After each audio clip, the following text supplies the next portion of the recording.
말씀 전하기 전에 저희 마음을 조금 나누려고 합니다. 저는 말씀을 늘 준비함에 있어 말씀을 잘 준비하고자 하는 마음도 있지만 말씀 앞에 내 자신을 바라보는 일은 더 어려운 것 같습니다. 이번 말씀을 준비할 때에는 말씀을 전해야 하는 제 삶의 대비가 커서 마음에 어려움이 많았었는데요. 사랑 주제로 준비하면서 많은 것이 치유되고 자유케 된 것 같습니다. 이 자리에 오신 여러분 또한 하나님의 사랑 안에서 기뻐하고 회복되길 간절히 소망합니다. 오늘 주제 말씀은 요한복음 13장 34절의 말씀입니다. 이제 나는 너희에게 새 계명을 준다.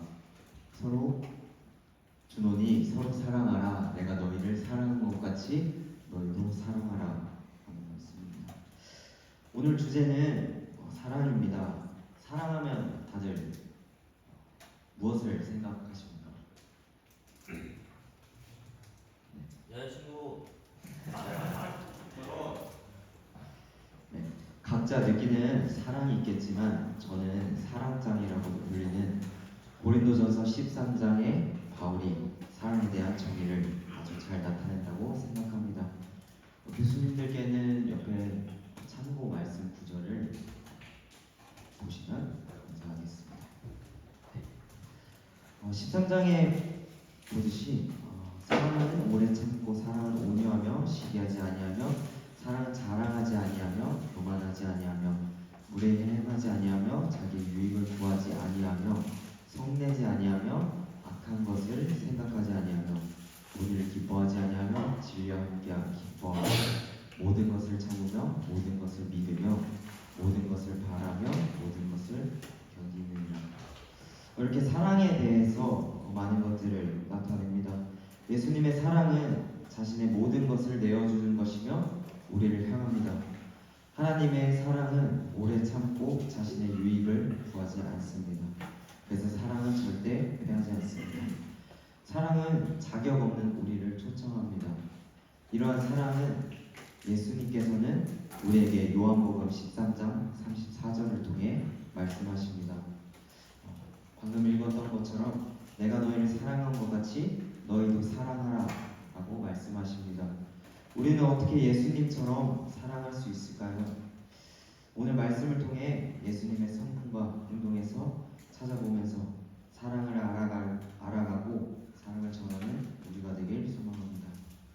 첫 번째, 사랑은 시선을 자기가 아닌 타인에게로 향하게 합니다. 우리는 오늘날 참 바쁜 상황 속에서 살아가고 있는 것 같습니다. 제가 섬기는 교회에 청년부 모임이 있습니다. 아직은 인원이 많지 않다 보니 집사님이 운영하시는 카페에서 예배가 아닌 자유 주제를 두고 이야기하며 쉼의 시간을 보내고 있습니다. 그런데 언제는 한 청년이 이런 이야기를 합니다. 나는 여기 오는 것도 일이야. 어떤 의미인지는 구체적으로 모르겠지만 이 사람이 바쁘다라는 것은 알 수 있었습니다. 또한 요즘 전화가 오면 전화를 받는 대신 문자를 보내는 경우가 참 많은 것 같습니다. 우리가 잘 아는 문자 메시지 목록 중에 나중에 연락드리겠습니다 와 같은 문자로 말이죠. 사실 정말 바빠서 못 받는 경우도 있지만 쉬고 싶어서 여유를 가지고 싶어서 받지 못하는 경우도 종종 있는 것 같습니다. 한번 전화하면 오래 전화할 것 같고 지금은 통화할 때가 아닌 것 같은데 라고 생각하기 때문입니다. 코로나의 영향도 있겠지만 어느 순간 사람을 만나고 대화하는 것조차 쉼이 아니라 일이 되어버렸음을 느낍니다. 그 이유는 바쁨 속에 있다고 생각합니다. 그 바쁨은 자기중심성이 강해진 이유라고 생각합니다. 요즘 사람들은 잘 살고 싶은 마음을 누구나 갖고 있는 것 같습니다. 많은 것들을 이루고 싶은 마음에 많은 사람들을 만나고 많은 활동을 합니다. 그러면서 우리의 바쁜 일상은 마치 내가 잘 살고 있다는 것을 증명하는 것처럼 느껴지지만 정작 나의 바쁜 일상을 돌아볼 때 여유가 없음을 느낍니다. 그리고 되레 쉬고 싶다고 느끼며 이리저리 정신없이 돌아다니는 모습을 보게 됩니다. 간단하고 명료하고 빠르게 효율적인 것을 추구하는 것이 요즘 현대인들의 특징인 것 같습니다. 그래서 의미 없다고 생각하는 것은 내 시간을 내는 것이 아깝고 의미 있다고 생각하는 것들로 가득 삶을 채웁니다. 그러나 자기중심적인 삶 가운데 우리는 쉼도 주변을 바라볼 여유도 없음을 느낍니다. 누가복음 10장에는 선한 사마리아 여인의 이야기가 나옵니다. 다들 이 이야기는 너무나도 잘 아실 것입니다. 그러나 이 이야기에서 제사장도 레위인도 예와 율법은 잘 지키지만 이야기를 통해 사랑이 없음을 느낍니다. 반면 무시받던 사마리아인을 통해 사랑이 있음을 우리는 압니다. 사마리아 여인의 이야기를 통해 알 수 있듯이 예수님은 다른 사람들이 지나치고 보지 않는 것들을 바라보십니다. 이 말인즉슨 사랑은 내가 아닌 다른 것을 바라볼 때 시작됩니다. 내 안에 자기중심성을 내려놓고 타인을 향해 관심을 기울이고 바라보는 것, 그것이 예수님을 사랑하는 첫 번째라고 생각합니다. 두 번째, 사랑은 차별 없이 포용합니다. 인간은 사회적 동물로서 소속감을 가지길 원합니다. 우리와 비슷한 사람과 환경 그리고 경험을 가진 사람들에게 많은 동질감을 느끼며 같이 지내길 원하죠. 홀란드 심리학자인 솔로몬 애쉬는 집단의 의견 앞에서 개인이 얼마나 소신을 지킬 수 있는지 알아보기 위해 실험을 진행합니다. 그림 보여주시겠어요? 네, 그림과 같은데요. 이게 표준선이고 여러분들은 어떤 알파벳이 그림과 제일 같다고 생각하십니까? 길이가 같다고 생각하십니까? 네, B입니다. 보시다시피 왼쪽 선과 오른쪽 선 3개 중 어느 길이가 같은지 물어보는 실험을 진행했습니다. 일반적으로 혼자인 상태에서 선의 길이가 물어봤을 때 선의 길이가 확실히 차이나 피험자들의 정답률은 99%를 기록했다고 합니다. 그러나 혼자였을 때 99% 이상의 정답을 하는 이 실험이 10명의 시력 검사를 한다고 밝히고 9명이 가정으로 다른 답을 대답했을 때 오답률이 36.8%에 달했다고 합니다. 123명의 남자들 가운데 76.4%가 적어도 한 번은 틀린 답을 댔다고 합니다. 이처럼 인간은 집단에 소속되어서 안정감을 느끼고 싶어합니다. 그래서 실험처럼 간혹 동의하지 않는 것에도 자기가 맞다고 생각하는 것에도 동의하지 않는 것을 실험을 통해서 봅니다. 이러한 인간의 사회적 특성과 실험이 사람과 무슨 연관이 있을까 싶기도 하지만 안정을 추구하고 자기중심적이며 사랑이 없는 공동체는 역사적으로 전체성에 벗어난 부류들에게 많은 차별과 억압을 가해왔다는 사실입니다. 어떤 공동체의 절대적 진리가 기준이 되어서 진리 속 그것을 벗어난 차이를 구별하고 배척했습니다. 말씀에 나오는 사마리아인, 병자, 가난한 자와 같은 사람들처럼 말이죠. 전체성으로부터 구별된 차이는 차별을 낳게 되었습니다. 그것은 오늘날 이주 노동자, 다문화 가정, 노숙자, 난민, 장애, 여성 혹은 사회적 편견과 갈시 속에서 권리를 박탈당한 사람들이라고도 볼 수 있습니다. 앞서 살펴본 사마리아인의 말씀 가운데 율법 교사가 이렇게 묻습니다. 예수님께 이렇게 묻는데요. 내 이웃은 누구입니까? 라고 묻는 이 질문 앞에 우리는 이웃에 대해 다시금 생각해 볼 필요가 있을 것 같습니다. 사랑은 내가 생각하는 타인을 허물없이 허용합니다. 여러분의 이웃은 누구입니까? 말씀에서처럼 예수님은 당시 문둥병자, 이방인, 세리, 가난한 자, 핍박받는 자, 이교도 죄인들에게 가리지 않고 다가가셨습니다. 예수님은 가리지 않고 포용하고 다가가십니다. 이것을 통해 우리가 중요하게 알 수 있는 것은 예수님은 율법의 시스템을 깨부시고 그것을 드러내며 가난한 자, 소외된 자가 사람답게 살아갈 수 있는 세상을 만들어 나갔다는 사실입니다. 이것이 예수님의 방식이고 길입니다. 세상이 말하는 사랑과 공동체성과는 다릅니다. 사랑은 우리의 정체성을 제각기 다르거나 다른 사람보다 출중한 것으로 나누지 않습니다. 서로 같음으로써 우리를 하나 되게 한다는 사실입니다. 더불어 예수님은 한 가지 도전을 더 주십니다. 그것은 누가복음 6장 27절부터 38절에 나오는 원수까지도 사랑하라는 말씀입니다. 우리에게 벗어난 낯선 사람에게까지 다가가는 것은 괜찮지만 원수를 사랑하는 이 말씀 앞에서 우리는 절망하기도 합니다. 이 말씀을 읽고 우리는 더욱 철저히 내 본성을 내려놓아야 함을 느끼고 알아갔습니다. 사랑은 교만과 우리가 이들보다 낫다는 생각을 내려놓게 합니다.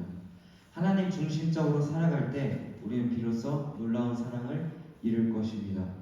예수님처럼 사랑하고 싶다면 사랑받을 자격이 있는 사람에게만 여러분들의 사랑을 제한하면 안 된다는 사실입니다. 사랑은 율법을 어겼든 죄인이든 부족하든 모든 사람에게 다가갑니다. 다시 돌아서 질문을 던져봅니다. 여러분의 이웃은 누구입니까? 우리는 사랑 안에서 이웃을 위해 다가가야 됩니다. 타인을 위해 살아가는 것, 그것은 하나님 나라를 이루는 일이며 예수님을 따라가는 일입니다. 사랑은 절대적인 포용과 다가감입니다.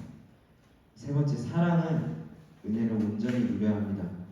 우리가 흔히 말하는 다른 종교와 기독교의 큰 차이점은 종교는 인간관계를 통한 행위로서 구원을 얻지만 기독교는 행위로서 다가가는 것이 아닌 우리에게 먼저 하나님이 찾아오셨다는 사실입니다. 하나님의 사랑에는 조건 없는 것이며 예수님의 삶과 죽음, 부활은 우리를 향한 하나님의 놀라운 사랑을 보여주십니다. 요한복음에 등장하는 가늠한 여인의 이야기를 잘 아실 거라고 생각합니다. 요한복음 8장 9절 11절에는 이렇게 이야기합니다. 그들이 이 말씀을 듣고 양심의 가책을 느껴 어른을 시작하여 젊은이까지 하나씩 나가고 오직 예수와 그 가운데 서는 여자만 남았더라. 예수께서 일어나사 여자 외에는 아무도 없는 것을 보시고 이르시되 여자여 너를 고발하던 그들이 어디 있느냐 너를 정죄한 자가 없느냐 대답하되 주여 없나이다. 예수께서 이르시되 나도 너를 정죄하지 않았니? 가서 다시는 죄를 범하지 말라 하십니다. 하나님은 아무 조건 없이는 우리를 위해 사랑하신다는 사실입니다. 이것은 사랑이자 은혜입니다. 예수님께서 여인에게 똑바로 살아라, 규칙을 잘 지켜라 라고 말하지 않습니다. 나도 너를 정죄하지 않으니 다시는 죄를 짓지 말라고 말씀하십니다. 죄에 취약함이 있지만 예수님께서는 그 너머를 바라보십니다. 은혜란 무조건적인 긍정적 존중입니다. 사랑과 은혜에 대한 한 가지 더 예를 들면 예나 지금이나 꾸준히 네일클로버가 우리 가운데 유행하는 것 같습니다. 다들 네일클로버 키링을 많이 차고 다니는 사람들을 많이 보게 되는데요. 클로버가 자라고 크기가 바뀌고 각각의 모양이 다 달라도 바뀌지 않는 것이 있습니다. 그것은 꽃말이라고 생각합니다. 본래 네일클로버가 가진 고유한 꽃말은 바뀌지 않는 것처럼 우리의 존재도 나라는 사람이 나라는 존재가 바뀌지 않듯 사랑은 그런 변하지 않는 가치 속에서 우리를 향합니다. 우리가 내린 결정이나 행동으로 인해 우리에게 벌어지는 일 때문에 혹은 우리가 구겨지고 더러워져도 우리가 무가치하고 필요 없다고 느껴도 사랑은 행동이 아닌 존재로서 우리에게 말합니다. 그것은 곧 하나님의 은혜입니다. 은혜는 주어지는 것이지 따내는 것이 아닙니다. 우리는 하나님에게 무엇을 드릴까 염려하기보다 하나님께서 우리에게 무엇을 하셨는가가 중요하다고 생각합니다. 이것은 은혜이자 사랑이며 우리가 사랑으로 인해 늘 기뻐할 수 있는 이유라고 생각합니다. 사랑은 하나님께서 두 팔 벌려 환영하시는 무조건적 환대이자 은혜입니다. 우리가 주변을 바라보는 일도 다가서는 일도 이 은혜 가운데 있어야 합니다. 사랑의 참 의미를 알 때 우리가 비로소 사랑 안에 거하고 사랑을 전할 수 있을 것입니다. 말씀을 마무리하며 우리는 우리의 삶 삶에 매몰되어 있지는 않은지, 내가 하나님의 앞에 나의 중심성을 버리지 못하진 않았는지 다시 생각해 보셨으면 좋겠습니다. 이 자리에 지쳐있는 사람, 힘든 사람이 있으십니까? 다른 것도 아닌 사랑 가운데 나와오십시오. 하나님의 사랑을 온전히 느끼시길 소망합니다. 하나님은 우리가 어떤 모습이든 차별 없이 우리를 사랑하십니다. 그리고 예수님이 그랬듯 하나님의 사랑을 전하길 원합니다. 우리의 채워짐은 하나님의 사랑을 받고 전함으로써 채워진다는 사실을 믿으며 우리도 다시 하나님을 사랑할 수 있습니다. 사랑은 우리를 자유케 합니다. 사랑은 우리를 회복케 합니다. 그러니 다시 우리가 모두가 사랑 안에 거하며 오늘 본문 말씀인 요한복음 13장 34절의 말씀처럼 우리가 사랑을 전하는 한 사람 한 사람이 되길 소망합니다. 감사합니다.